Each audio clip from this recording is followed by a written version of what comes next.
Judge Arthur Thorne always entered courtroom for be like a king ascending his throne. He didn't need to shout. He didn't need to bang on the table. Just the way he sat down in his tall wooden chair, straightened his black robe, and looked down at the room as if looking down at a crowd of people was enough to create a heavy atmosphere. In this district, everyone knew two things about Arthur Thorne. He handled cases quickly, and he handled them very harshly, especially the poor, those without good lawyers, those without connections. And what about the real estate tycoons? The club owners who frequented the golf club? Thorne was as soft as butter then. That morning, the courtroom smelled of floor cleaner, cold coffee, and that very distinctive smell of despair. The smell of people who knew they were about to lose even before they opened their mouths. Only a handful of people were in the audience, those waiting for their turn to be dealt with. A single mother sued for unpaid rent, an old man whose benefits were cut due to lack of paperwork, two young people summoned for making noise. They sat like shadows, afraid to look directly at the bench. In the middle of the room, the defendant's area, Beatrice May Galloway stood huddled. She was 68 years old. Her face bore the wrinkles of someone who had lived by labor, not by words. Her hands were calloused. 40 years of cleaning hospital floors, scrubbing public toilets, pushing medical waste carts. Her back was slightly hunched, as if carrying a lifetime of hardship. She clutched an old, worn leather bag, as if it were the only thing clinging to the last vestiges of decency.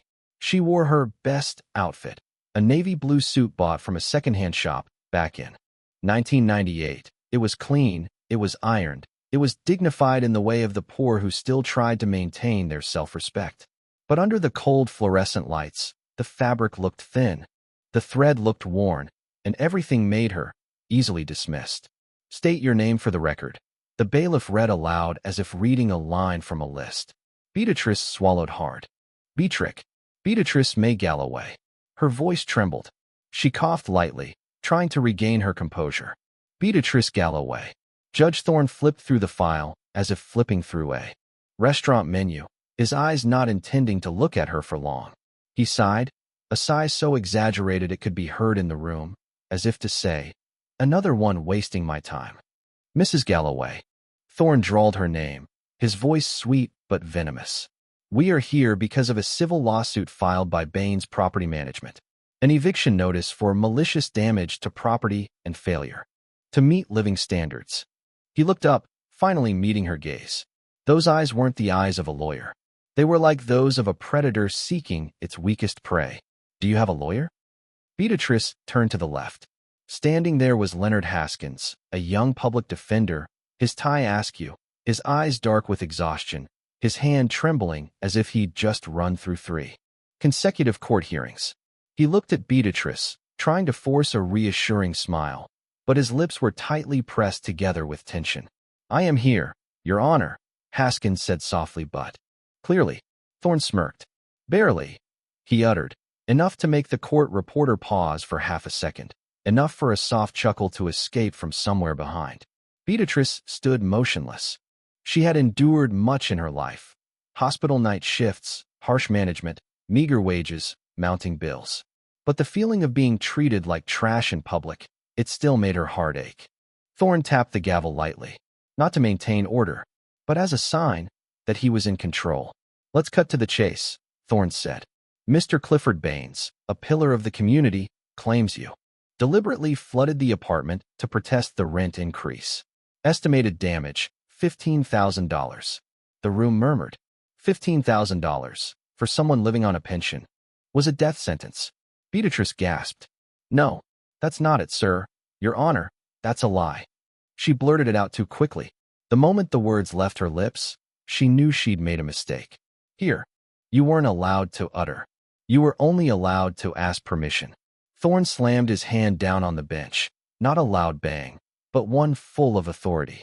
"Don't interrupt me, Mrs. Galloway. We are a civilized court, not a flea market." Beatrice shuddered. She bowed her head. She tried to hold back her tears, but her throat tightened. At the plaintiff's table, Clifford Baines sat, relaxed. He wore a shiny gray suit, the kind of fabric that was undeniably expensive. His hair was neatly combed. A faint scent of cologne lingered. This man looked like a successful businessman. but anyone who lived in his building knew. He was the kind of landlord who would readily paint over mold and call it renovated. The kind of people who raise rents, evict the elderly, then take pictures of their new apartments to sell the dream of luxury to the rich. Baines glanced at his phone, a smirk playing on his lips as if it were just a formality. He knew he would win. He knew Judge Thorne would help. They didn't just know each other.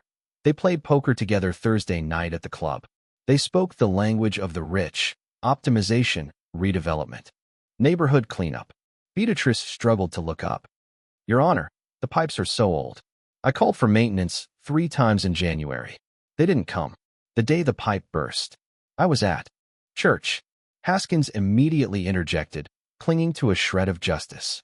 Your Honor, we have the call log, the maintenance hotline number. No recording, no affidavit, just the words of an old woman against a business. Thorne cut short, without even looking at Haskins. Sit down, Mr. Haskins, before I give you a taste of contempt for wasting my time. Beatrice felt a chill run down her spine at the words my time. His time was more important than her own life. She looked around. No one stood up. No one spoke up. Those in the audience bowed their heads. They were afraid. They were afraid that if they spoke, they would be the next to be crushed. And in that moment, Beatrice understood. This wasn't a trial. This was a power show. Thorne leaned forward, his eyes like daggers. I see you're retired. A fixed income. So how do you intend to pay $15,000? Or do you think taxpayers will pay instead, like those in your circle usually do? A wave of heat ran down Beatrice's face. This wasn't legal anymore. This was humiliation. She gripped the wooden railing in front of her. I worked for 40 years, Your Honor. I paid taxes. I raised my children. I didn't beg for handouts. Thorne laughed, a dry, cold laugh, like the scraping of metal on the floor. He looked down at her, then flipped a page of the file as if searching for something else to stab. Raised your children, he repeated, slowly. I don't see your family here. Usually, when the matriarch is in trouble, the whole brood of children will come running. Unless they're in prison. Or unless they don't care. Beatrice froze. That was like a slap in the face. The room fell silent. Even the court reporter paused his tapping for a moment, feeling he had gone too far. Thorne liked it that way. He enjoyed the moment when the entire room fell silent as he humiliated someone who couldn't resist. Mrs. Galloway, Thorne said, his voice soft as honey. I'm asking you seriously. Where's your son? What is he doing? Or am I right? Beatrice took a deep breath. She had promised herself not to cry, but her eyes stung. My son is working, Your Honor, she said softly. A very important job. I didn't tell him I was here. I didn't want him to worry. Thorne raised an eyebrow as if he'd heard a joke. Oh, a very important job. He held up 2 fingers in quotation marks in the air. Let me guess. Street corner? Or correctional facility? Some in the audience gasped. Haskins jumped to his feet. Objection, Your Honor. Irrelevant. Abusive. Her family isn't going to be put on trial. Thorne gave Haskins a look as if he were throwing trash into a bin. Overruled. Character is always relevant in my courtroom. Then he turned back to Beatrice, his eyes gleaming with cruel pleasure. You know, Thorne said, his voice low. I own property. I know tenants like you, living there for 30 years and thinking you're the owner. But the neighborhood is changing. It's being improved. And it needs to be cleaned out of those who can't keep up. Beatrice trembled. With anger. Not because she didn't understand the implication. She understood it all too well. Clean it out, meaning to get rid of the poor and make way for the rich. Baines sat there, smiling, as if he'd just heard a congratulatory remark. Thorne looked at his watch. 11:45. And then, as if putting an end to Beatrice's life, he picked up the gavel. Court is inclined to grant the eviction, he said nonchalantly. And I order you to pay $15,000 in restitution. We will deduct it directly from your pension until it's paid in full. Beatrice gasped. Garnish, pension? Her voice broke. Your Honor, that's all I have. If we take it, I won't be able to buy food. I'll be homeless. Thorne shrugged. Well, you should have thought before bothering others. Karma, Mrs. Galloway. You caused the mess, you pay the price. Maybe your busy son will send you some money. From the commissary, for example.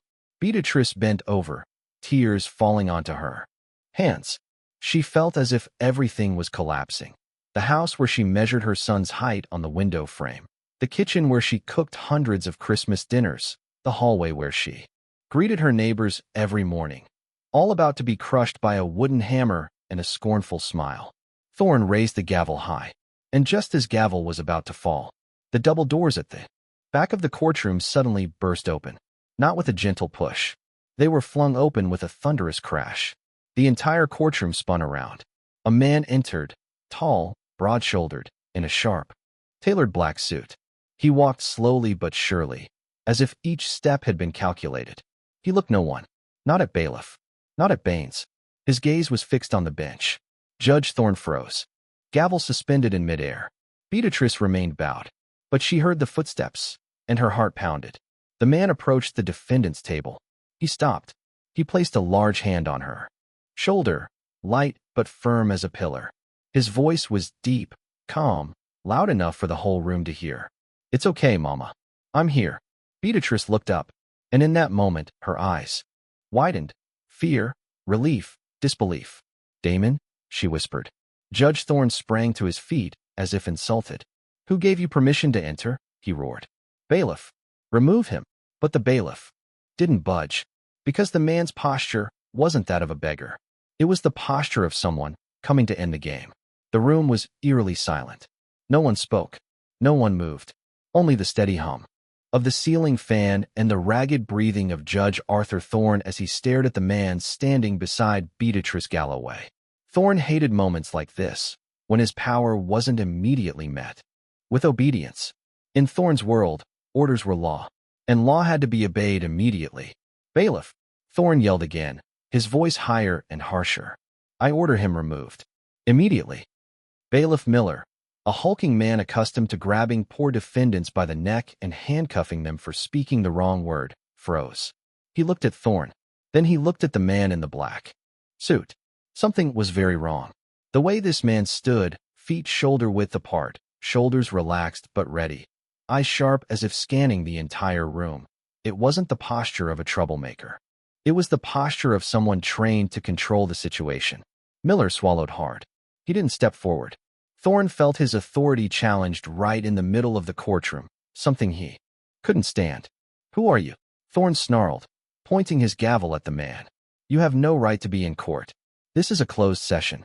Introduce yourself, or I will declare contempt and send you to jail along with your mother." Beatrice trembled at the word jail. She turned to Damon, gripping his sleeve. "Damon, what are you doing here? I told you not to come. I don't want you involved in this." Damon bent down slightly to be at eye level with his mother. His voice softened, a stark contrast to the tense atmosphere around them. "Mother did nothing wrong, and no one has the right to treat her like that." Then he slowly turned toward the bench. "You asked who I am," Damon said, his voice even and cold. "You asked about Mrs. Galloway's son. You've speculated about my work, about my character." Clifford Baines's lips curled slightly. He'd seen this before, an impulsive son, causing trouble only to be dragged out. He leaned forward, about to say something sarcastic, but Damon's gaze silenced him. It wasn't an angry look. It was the look of someone who knew the outcome. Damon reached into his vest pocket. "He has a gun," Baines yelled reflexively, scrambling under the plaintiff's table like a frightened rat. Several people in the room gasped. Miller instinctively reached for his taser. But Damon didn't pull out his gun. He pulled out a leather wallet. Slowly. "Calm down." He opened his wallet and held it up. Under the fluorescent lights, a gold badge gleamed. "Special Agent Damon Galloway," he said clearly, each word nailed to the air. "Federal Bureau of Investigation.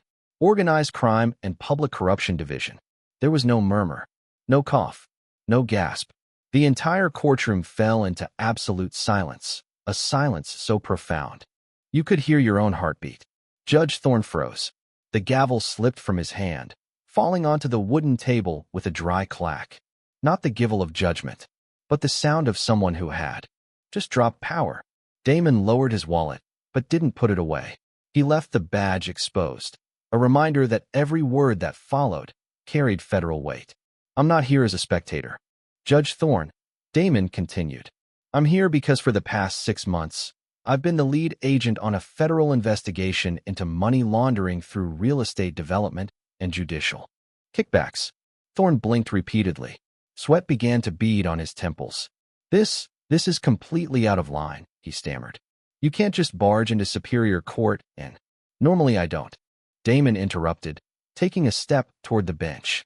But when a judge uses his courtroom as a tool to serve a criminal organization, especially one that crosses state lines, that becomes my job. Baines looked up from under the table, his voice trembling. Money laundering? Shell companies? I don't know what you're talking about. This is just a normal eviction case. Damon turned to Baines, slowly, almost unnervingly. Clifford, he said, as if they'd known each other for ages. Do you really think I'm sitting here just because my apartment flooded? He reached for the leather briefcase on the defendant's desk. He opened it. He pulled out a thick stack of documents. Damon placed them down on the table, a heavy thud. Exhibit A, Damon said, his voice booming, as if he were the prosecutor himself. The plumbing inspection report for the building where my mother lives. Done 3 days ago. Beatrice turned to look at her son, her eyes wide. When did you do this? When Mom went grocery shopping on Tuesday, Damon replied softly. I need to be sure. He turned to the first page. The main valve pressure was over-tightened beyond safe limits. A clear sign of mechanical damage, not natural wear and tear. Baines shook his head repeatedly. Impossible. I don't. The fingerprints on the valve, Damon continued, interrupting him. Not the maintenance workers. They're yours, Clifford. A soft, "oh," echoed through the courtroom. Miller turned to look at Baines with a completely different expression, no longer the indifferent look of a bailiff at a businessman, but the look of someone who had just realized they were on the wrong side. You didn't hire anyone to get their hands dirty, Damon said, his voice cold as steel. You did it yourself. Because you needed the tenants out before the end of the month. Because you promised the investors the building would be empty in time to close the deal. Baines stammered. That's just speculation. Maybe, Damon nodded. And I don't need to prove everything to the jury. Not yet. I just need probable cause. He turned to the bench. But Clifford is just a small fish, Damon said. I'm not here for some homeowner who likes to break pipes. I'm here for the person who makes sure these evictions always go through. Judge Thorne was typing frantically on his laptop. His fingers trembled. Sweat dripped onto the keyboard. Don't bother, Arthur, Damon said, without looking, as if reading his mind. We backed up your hard drive 2 weeks ago. Thorne was speechless. You hacked a judge's computer? We have a federal warrant, Damon replied. Because you're not just a bad judge. You're a criminal partner. The entire courtroom froze in a block of ice. Emails between you and Baines, Damon continued. The consulting fees went to a charity in his wife's name. The golf trips in St. Kitts. Ledger. All of it. Thorne stopped typing. He slowly closed his laptop, as if closing his own coffin. Agent Galloway, Thorne said, trying to salvage some last shred of authority. We're all people of the law. If there's any misstatement in the financial reporting, it can be handled by the ethics committee. There's no need to make a fuss like this. Damon took another step into the well of the court, the area where only lawyers and staff were allowed. You like to handle things behind closed doors, Damon said slowly. But today we're doing this here. He turned to the audience, then looked directly at Thorne. Because my mother was humiliated here. Thorne swallowed hard. And at that very moment, Clifford Baines broke.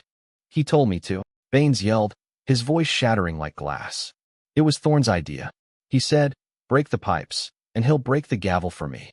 The courtroom erupted in gasps. Judge Thorne jumped up. Shut up, you idiot. But it was too late. Baines pulled out his phone with trembling hands. I have a message. I didn't delete it. I'm scared. Damon stood between them, arms crossed, watching two men who once thought themselves invincible, now tearing each other apart for survival. Break the pipes, Damon repeated, a smirk on his face. I'll break the gavel. He looked at Thorne. That sounds quite in keeping with your style. The atmosphere in the courtroom grew thick, and Damon knew things had crossed the point of no return. Clifford Baines's words exploded like a bomb in the courtroom. Break the pipes. I'll break the gavel. Those words hung in the air, heavy and toxic. One heard not just a confession. One heard how power operates in the shadows. A judge, a real estate owner, a dirty deal spoken as casually as scheduling a golf game. Judge Arthur Thorne stood frozen. His face turned pale so quickly it looked as if all the blood had been drained from it. In his 20 years on the bench, he had witnessed countless defendants collapse, weep, and turn against each other. But this was the first time he himself was on the other side. "That's a lie," Thorne growled, but his voice was no longer resonant. It trembled. "He's panicking. Agent Galloway, you can't trust someone seeking a reduced sentence." Damon didn't reply. He merely tilted his head, as if considering something, then turned toward the back of the courtroom. "Bring it in." The double doors behind him opened again, this time not with force, but with cold precision. A young female FBI analyst pushed in a large monitor mounted on a trolley. Cables were neatly plugged in. Everything was smooth, professional, without the hesitation of amateurs. Thorne saw the screen, and his heart sank. "What is this?" he whispered, no longer directed at anyone, as if speaking to himself. Damon turned to look at him. "A recording," he said, "from the golf club's locker room. 3 weeks ago." Some in the room gasped. The golf club, where Thorne always felt safe. No microphones. No cameras. He used to think so. "You like to talk about character," Damon continued, his voice even. "So today, we'll let the whole courtroom hear your character." The female analyst pressed play. The sound of metal lockers opening and closing echoed. Men's laughter. The clinking of bottles. The first voice. No introduction needed. Everyone recognized it.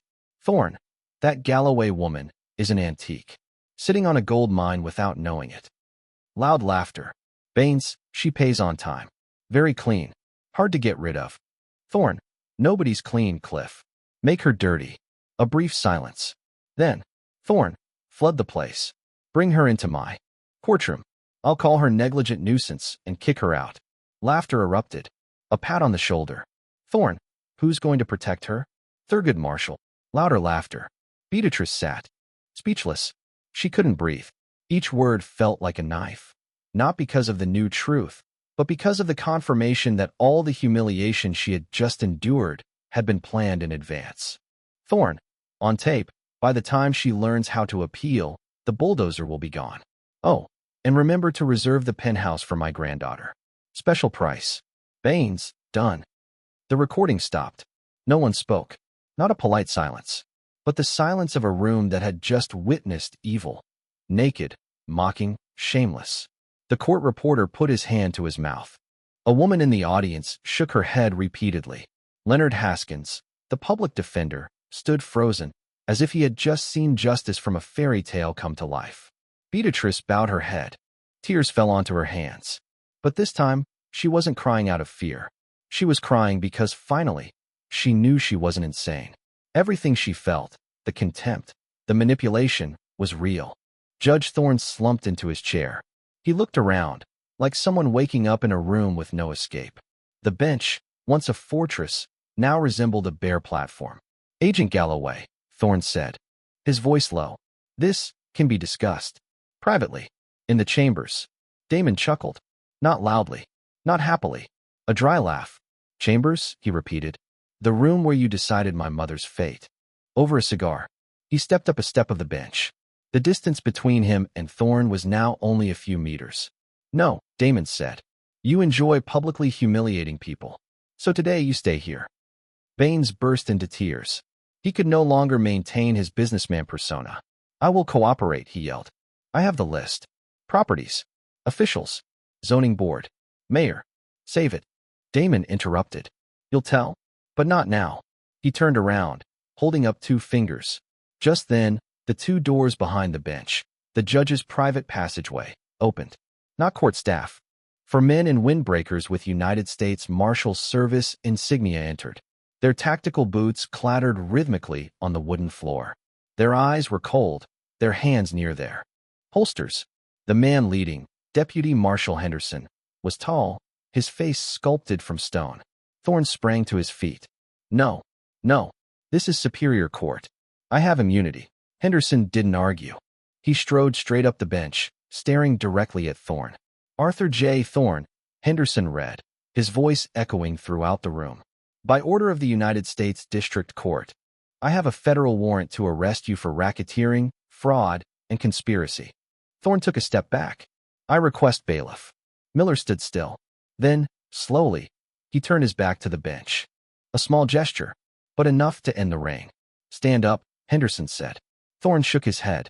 No, please, not here. Damon stepped forward, his voice low and sharp. Dignity is something you've already used up, Arthur. Henderson grabbed Thorne's hand, pulling him to his feet. The wooden gavel fell to the floor, rolling once before stopping. Remove the robe, Damon said. The zipping of the black robe echoed through the silent courtroom. Zip.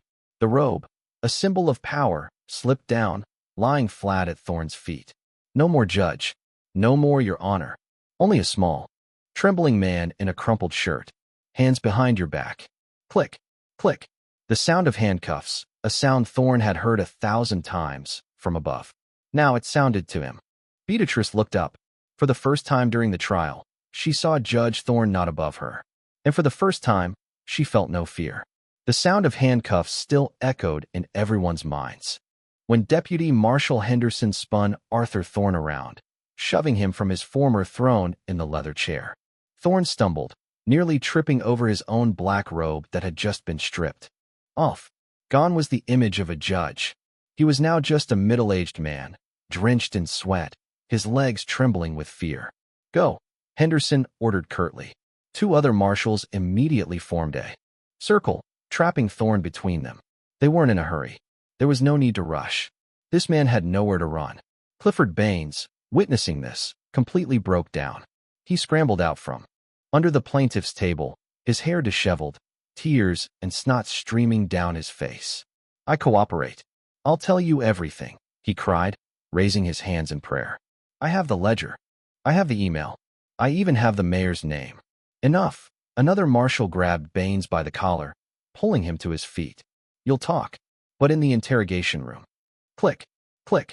Baines was also handcuffed. His shiny gray suit was pulled askew, devoid of any trace of his pillar of the community demeanor. The entire courtroom watched 2 men who had once thought themselves untouchable, now being led away like men caught red-handed. No one spoke. No one laughed. But in each person's eyes, something was shifting. As the marshals prepared to lead them down the central aisle, Damon raised his hand. Hold. Henderson stopped. Thorne froze, head bowed, eyes fixed on the polished leather shoes that had trampled on so many lives. Look up, Damon said. Thorne didn't react. Damon took a step forward, his voice low, no longer cold, but heavy as a hammer. I said, look at her. Thorne trembled. Slowly, he lifted his head. And for the first time, that morning, Arthur Thorne had to look at Beatrice Galloway from a subordinate position. Beatrice rose. Not hastily, not trembling. She straightened her old suit dress, adjusted her collar. A small gesture, but full of self-respect.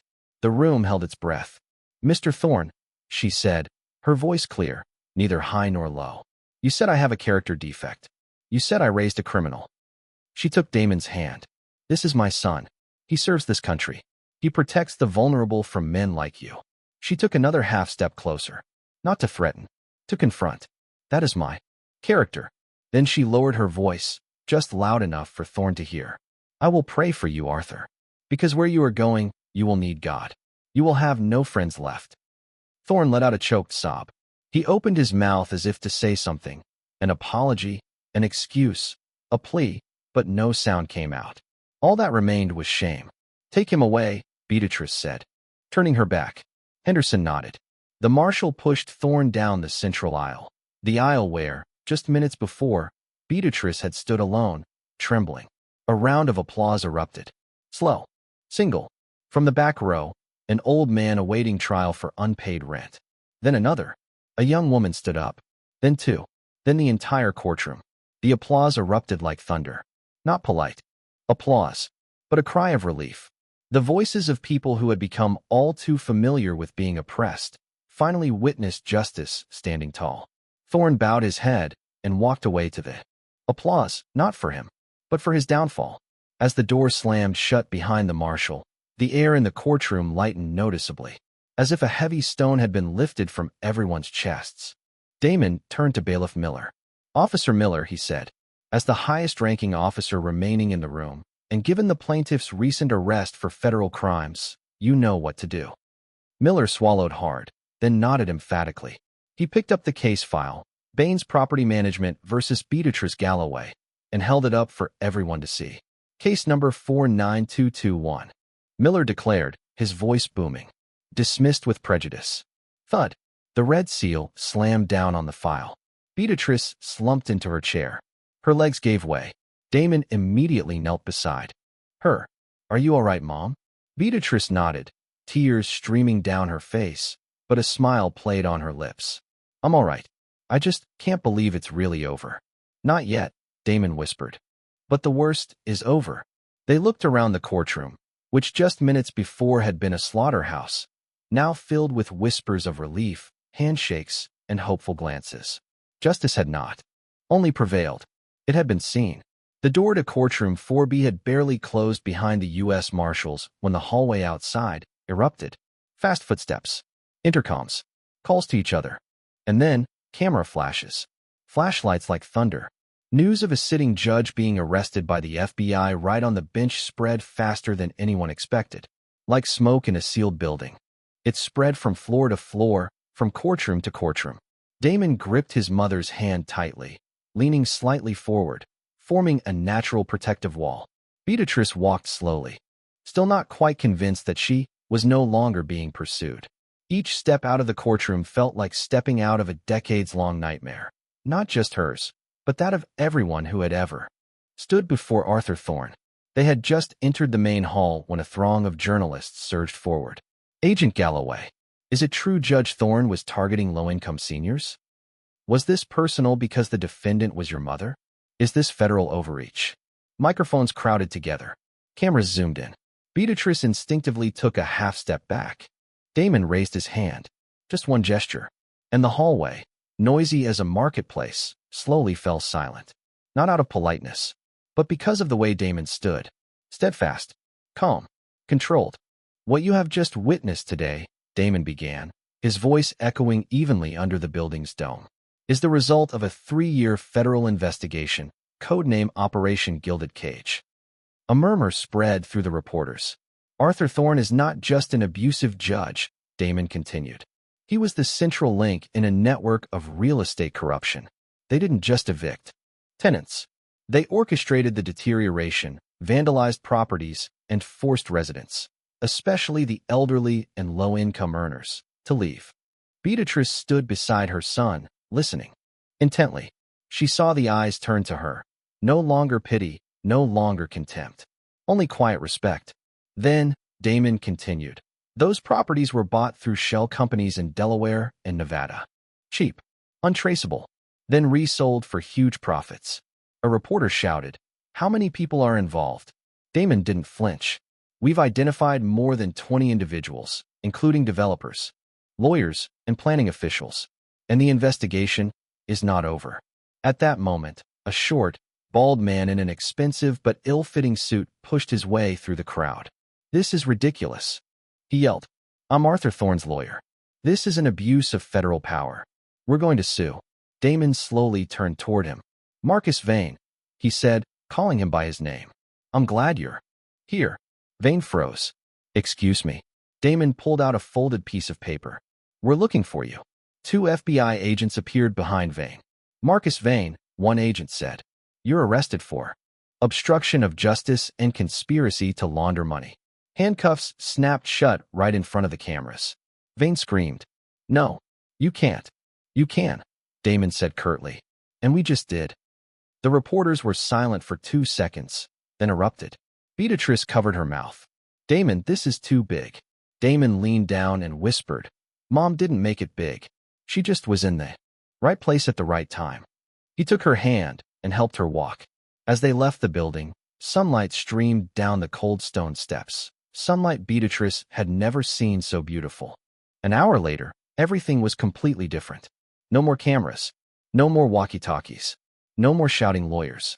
Only the sound of knives clinking against plates in a quiet steakhouse. Beatrice sat in the soft leather booth, gazing at the pristine white tablecloth before her, as if it were the most luxurious thing she had ever touched. Before her was a sizzling piece of porterhouse steak. Its price was probably equivalent to a week's worth of her previous food expenses. I still can't believe it, Beatrice murmured. I thought you worked in an office. You said you worked in logistics. Damon chuckled softly, cutting his steak. I do work in logistics, Mom. Logistics of putting bad guys in jail. Beatrice shook her head, half reproachful, half sympathetic. I saw you in the courtroom. I've never seen you like that before. Damon put down his knife and looked directly at his mother. Do you know why I didn't tell you? Beatrice looked up. Because if they knew you were my mother, Damon said slowly, you would have been a target long ago. The only way to protect you was to let you live a normal life. Beatrice took her son's hand, tears streaming down her face. I was so lonely in that courtroom, Damon. When he spoke to me as if I were trash. Damon squeezed her hand. You're never trash. You're the reason I'm in this position. Beatrice took a deep breath, then chuckled softly. So, could the FBI agent give me a jar of A1 sauce? It's a shame for a hero to eat dry steak like this. Damon genuinely laughed, for the first time that day. But elsewhere, far from that warm dinner table, Arthur Thorne was beginning his first dinner in prison, while Beatrice Galloway sat before her sizzling steak, the soft yellow light illuminating her face like a belated compensation from life, dozens of miles away. Arthur Thorne was being taken to a federal detention center. The prisoner transport vehicle came to a halt with a dry, metallic screech. The rear door swung open. No ceremony. No, sir. Only orders. Get out. Thorne stepped out, his gleaming leather shoes touching the cold concrete floor. No red carpet. No polished wooden steps. No raised platform where he used to look down on others. Here, everyone was equal, and everyone was handcuffed. A detention center officer glanced at his file. He smirked. Arthur Thorne, occupation judge? He chuckled sarcastically. Not the first time I've seen one. Thorne swallowed hard. I'm requesting protective custody. I am. I used to be a member of the judiciary. The officer didn't lift his head. General population. High flight risk. No special treatment. One sentence, but enough to erase 20 years of privilege. Thorne was led through the steel door. Bang. The sound echoed like a personal sentence. Inside, the air was thick with the smell of sweat, metal, and old-fashioned despair. 20 men stood or sat in the common cell. The chatter faded as they saw the newcomer, a gray-haired man with a familiar face. Hey! A deep voice boomed from the corner. A large man, his neck heavily tattooed, stood up. I know you. Thorne instinctively recoiled. I don't. Judge Thorne, right? The man stepped forward, a smile revealing a gold tooth. You sentenced my brother to 5 years. First time caught. A minor offense. The others began to stand. No command was needed. They recognized the moment. Thorne trembled. I was following. Sentencing guidelines. Guidelines. The man sneered. You like that word. He moved closer. You used to sit high up. With a cloak. With a wooden hammer. He leaned down, looking directly into Thorne's eyes.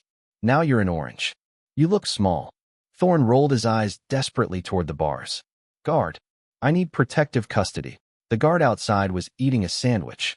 He glanced up, then looked down again. No one came. The tattooed man tilted his head, his voice low. Now you're in our house, Judge. And rent is due. Thorne slid down the wall, curling up like a child. Here, no one cared who he used to be. Here, karma didn't need a wooden hammer.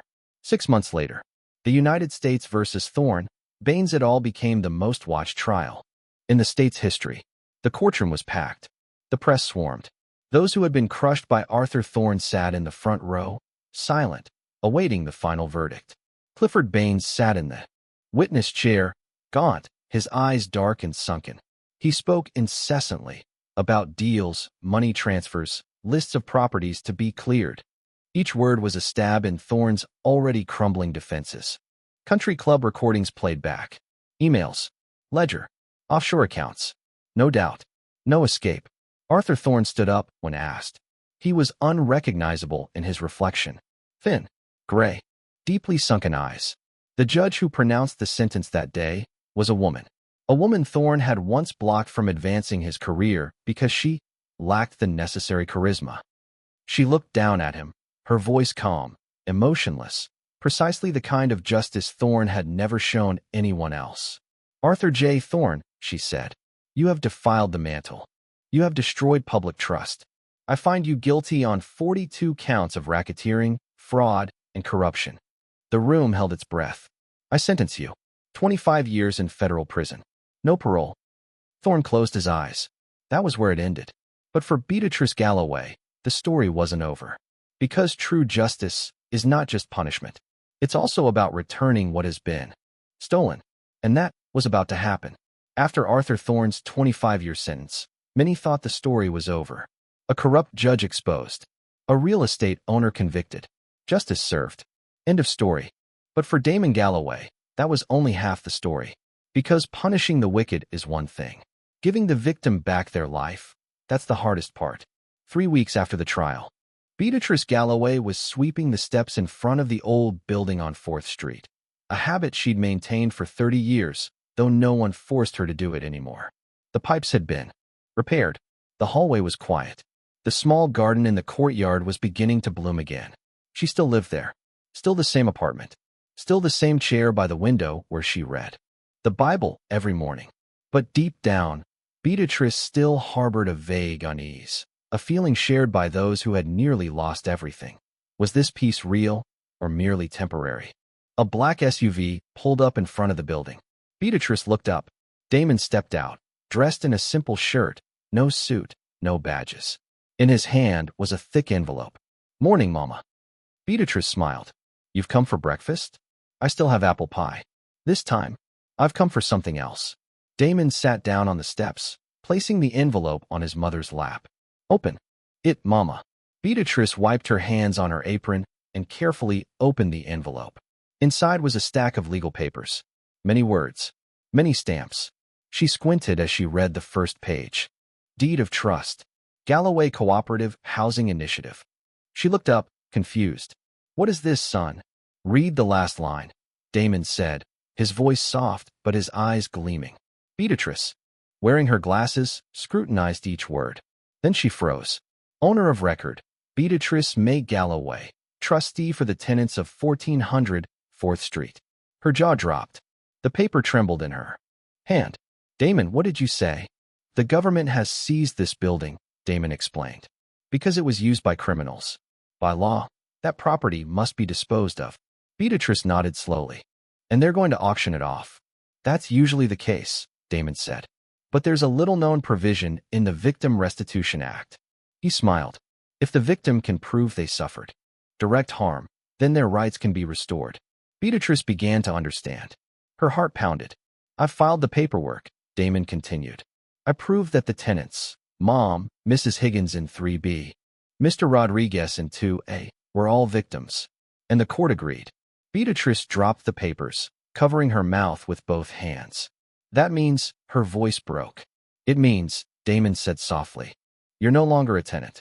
He looked up at the old but sturdy red brick building. "You're the owner." Beatrice burst into tears. Not the sobbing kind, but tears that her body could no longer hold back. "No more rent," Damon continued. "No more landlord. This building is now a cooperative. Each family owns their apartment. You're the trustee, the key holder." Beatrice clutched the papers to her chest like a child.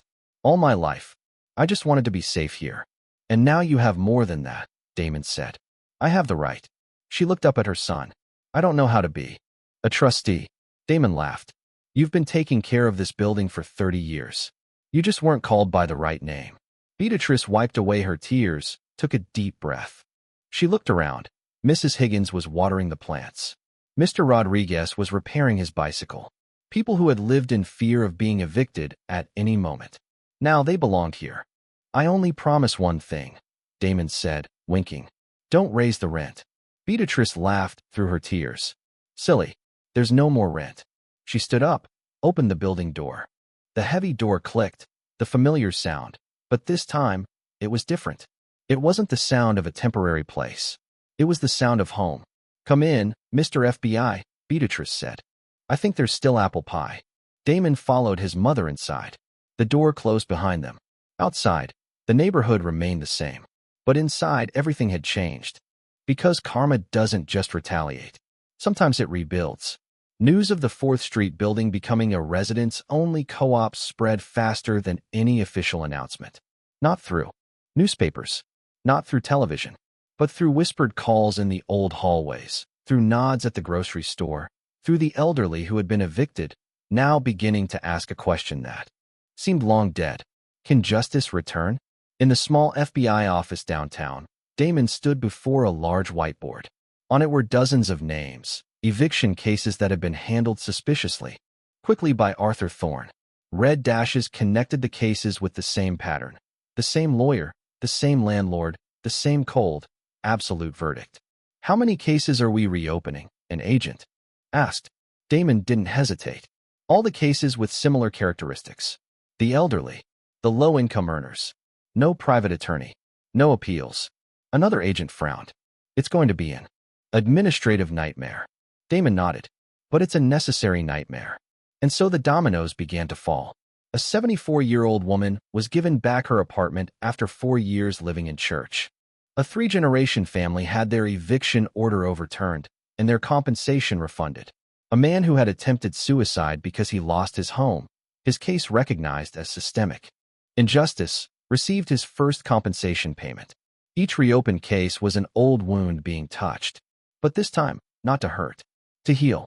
Beatrice watched everything from her apartment. Each week someone knocked on the door, not to demand rent, but to say thank you. People she had never met, but who had once stood in the very place she had stood, trembling before Arthur Thorne's bench. Mrs. Galloway, a young woman said, cradling her infant. If it weren't for you, we would have been sleeping on the streets. Beatrice shook her head, placing her hand on the girl's shoulder. Not me. It was justice, it just came late. But deep down, Beatrice understood. Some people had to stand up first, so that others could move forward. On the other side of the city, names once considered untouchable began to worry. Some surrendered themselves. Some hastily hired lawyers. Some sold off their assets, hoping to escape before the door closed. No one mentioned Arthur Thorne as a judge anymore. That name became a warning, an example in the new judge training classes. This is what happens when power goes unchecked. One late afternoon, Damon stopped by his mother's apartment. Beatrice was sitting by the window, sunlight filtering through the old curtains. On the table was a stack of letters. Thank you letters, letters asking for advice. Letters from strangers. Do you think things will really change? Beatrice asked. Damon sat down in the chair opposite. Not all. Not immediately. But you've created a crack. Beatrice smiled. Sadly. A small crack. Can it bring down the whole wall? Damon looked out the window.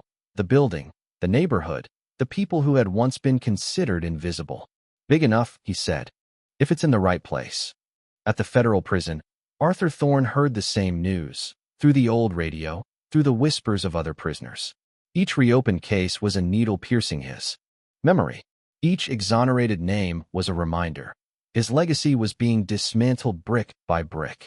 No one feared the name Thorne anymore. And that was perhaps the harshest punishment. Beatrice folded the last letter and placed it on top of the tall stack. She stood up, opened the apartment door, and looked down the quiet hallway. A place once filled with anxiety, now only the familiar sound of footsteps could be heard.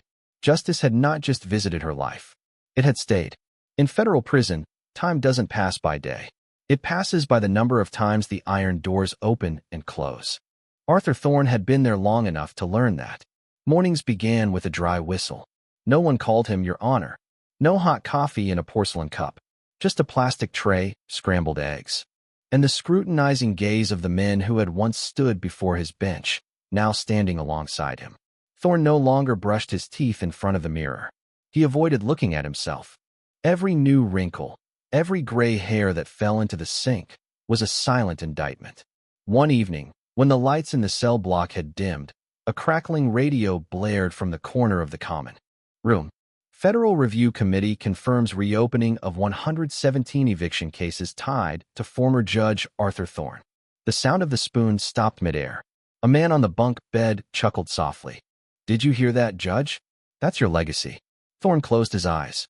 117 cases. 117 families. 117 times he had hammered the gavel, thinking no one could reach him. For the first time in his life, Arthur Thorne was not punished by the law. He was punished by memory. Outside, Damon Galloway was also facing a difficult choice. In the FBI office, The chief closed the door and looked at Damon for a long time. Do you know what this will entail? Damon nodded. I know. You'll become the face of Operation Gilded Cage. You'll get a promotion. But that also means, from now on, every move you make will be scrutinized. Damon thought of his mother, of the building on 4th Street, of the thank you letters piled up on the kitchen counter. I don't need a promotion, Damon said. I just need to make sure this doesn't stop halfway. The department head sighed, then nodded. You're just like your mother. Damon smiled faintly. I hope so. And Beatrice Galloway. Her life had changed in a very quiet way. No newspapers. No titles. But every afternoon, she opened the building's common room. Hot tea. Biscuits. Chairs arranged in a circle. People who had lived in fear sat together. One asked about property papers. One asked how to write an application. One just needed to tell their story. Beatrice didn't preach. She just listened. Aren't you tired? A young woman asked. Beatrice smiled. 40 years of cleaning hospital floors wasn't tiring. These things are nothing. In that room, people who had once been called nuisance, defect, burden, began calling each other by their first names. That's how the community was healed. Late one evening, Damon stopped by. He stood leaning against the door, watching his mother pour tea, listening to others talk, occasionally nodding. You didn't have to do this, Damon said after everyone had left. Beatrice set the teapot down. No one had to. But if no one did, it would happen again. She looked at her son, her gaze gentle but firm. You slammed the door for them. I just kept it from closing. Damon was silent. Then he nodded. That night, in prison, Arthur Thorne lay on the lower bunk, staring at the peeling ceiling. No one remembered his quick sentences as achievements anymore. They remembered him only as the starting point of change, a broken mirror for others to avoid making the same mistakes. And far away from that prison, in a small apartment on 4th Street, Beatrice Galloway turned off the lights, closed the door, and for the first time in years, slept without worrying about being evicted the next day. 6 months after Operation Gilded Cage concluded its main prosecution phase, the media began doing what they always do later than reality, looking back. Long reports appeared on television. Investigative articles graced the front pages. A picture of Arthur Thorne in a black lab coat, placed next to a picture of him in his orange prison suit. The same face, 2 different worlds. And a question repeated itself in every headline. How could a man like that survive for 20 years without anyone stopping him? The answer wasn't simple, and Damon Galloway knew it better than anyone. In a rare interview, Damon sat before the camera, without badges, without a suit, just a man talking about the system. Arthur Thorne wasn't a monster, Damon said slowly. He was a product of a system that believed power was self-regulating. And that is the most dangerous lie. The interviewer asked, do you think this happened just because it was your mother? Damon didn't shy away. If it wasn't my mother, it was someone else's, sooner or later. That answer resonated, not because it was dramatic, but because it was true. That evening, Damon drove back to his old neighborhood, where he grew up. The narrow street, the pale yellow streetlights. He stopped in front of the old house, where his father had lived before he died. Damon sat in the car for a long time. He remembered his childhood days, the bank coming to take his father's truck. The way they spoke, cold, law-abiding, merciless. His father stood there, back straight, not begging. But his eyes were sad. You see? His father had said, law without conscience is just a stick. Damon turned off the engine. Perhaps that was the moment the seed was sown. In her apartment on 4th Street, Beatrice Galloway was watching the same news. She sat in her old chair, her hands clasped together. Seeing her son on the screen, she felt both proud and worried. Your son is so brave, Mrs. Higgins of 3B said when she stopped by. But aren't you afraid? Getting involved in such big things. Beatrice smiled gently. I am afraid. But I'm more afraid if nobody does anything. She turned off the television. Damon wasn't born to be quiet, she said. He's just like his father. At prison, Arthur Thorne also heard those reports. Not on his own television, but through the voice of the newscaster, through the bulletin boards. His name was mentioned as an example, not to hate, but to warn. A young prisoner once asked him, do you regret it? Thorne was silent for a long time. Then he whispered, I regret thinking I would never have to pay the price. That was the only time he ever spoke the truth. Damon received an email from the Department of Justice. It offered him a position on a reform committee, training young judges, monitoring conflicts of interest, building an early warning system. He finished reading, then closed his laptop. He drove to see his mother. "What do you think if I accept?" Damon asked. Beatrice set down her teacup and looked at her son for a long time. "Do you still remember who you are?" Damon nodded. "Then go," she said. "Don't let them turn you into the very thing you just defeated." Damon smiled. "I promise." That night, when the city was quiet, Damon stood on the balcony of his mother's apartment, looking down at the street where the lights reflected off the old brick walls. Power isn't about being taller than others. Power ensures that no one is brought down without someone speaking up. And somewhere far from this spotlight, Arthur Thorne lay in his cell, staring at the ceiling, understanding something he had spent his entire life avoiding. No cloak can hide the truth forever. A year after Arthur Thorne's arrest, the 4th Street neighborhood held a small gathering. No banners, no speeches, no politicians to cut the ribbon, just folding tables set. Up in the courtyard of the building, a few trays of homemade food, the sound of children running and playing, and laughter, a sound that had been absent from this place for years. Beatrice Galloway stood in the courtyard, holding a paper plate, looking around. She saw Mrs. Higgins laughing heartily as she recounted old stories. She saw Mr. Rodriguez teaching a child to ride a bicycle. She saw faces that had once been downcast with fear, now lifted up naturally. Mrs. Galloway, a middle-aged man, approached, his voice slightly hesitant. I used to live in the building across the street. I lost my house 5 years ago. If only there had been someone like you." Beatrice placed her hand on his. "We can't go back to the past," she said softly. "But we can change the future for others." The man nodded, his eyes reddening.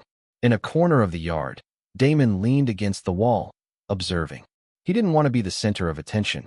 For him, this moment didn't need badges, didn't need cameras. It was enough. A child ran up and tugged at his shirt. "Uncle, are you really an FBI agent?"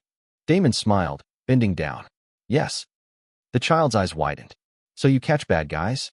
Damon thought for a second. "I try to keep good people from being crushed." The child nodded as if they had just heard a profound truth. As darkness began to fall, everyone gathered around Beatrice. No one told her what to say, but their eyes were waiting. Beatrice took a deep breath. "I'm not a hero," she said. "I'm just a mother who refuses to remain silent when humiliated." She looked around. The people who had been called nuisance, burden, defect. That day, I stood alone in the courtroom. I was scared. I thought no one was on my side. She turned to look at Damon. I was wrong. Damon stepped forward and stood beside his mother. "But I also learned something," Beatrice continued. "Not everyone has a child who's in the FBI. But everyone has the right to be treated kindly." No one applauded. It wasn't necessary. That silence was consent. That night, when the gathering ended, Beatrice remained alone in the courtyard. The yellow light shone down on the old brickwork. She sat down on a bench, sighing with relief. Damon sat down beside her. "Do you regret it?" he asked. "For standing up that day?" Beatrice shook her head. "I only regret thinking myself so small." She looked up at the sky. "You know, all my life I thought justice was something far away, somewhere higher than ourselves, in the hands of those in cloaks." She turned to her son. "Now I know, justice begins when we say no." Damon was silent. Then he nodded. At the federal prison, Arthur Thorne also spent that anniversary alone. No one mentioned him. No news. No letters. Only the sound of iron doors closing each night, and a name fading from public memory. And that, perhaps, was the final sentence. As Beatrice rose, preparing to go inside, she stopped at the door. She placed her hand on the door frame, where Damon's height as a child used to be. "You know," she said softly, "I didn't win against Arthur Thorne." Damon frowned. "Then who won?" Beatrice smiled. "Those who dare to stand tall when they are asked to bow their heads." She opened the door. The lights in the house switched on, and the story had only one more thing to say. The morning on 4th Street began like any other morning. No car horns. No arguments.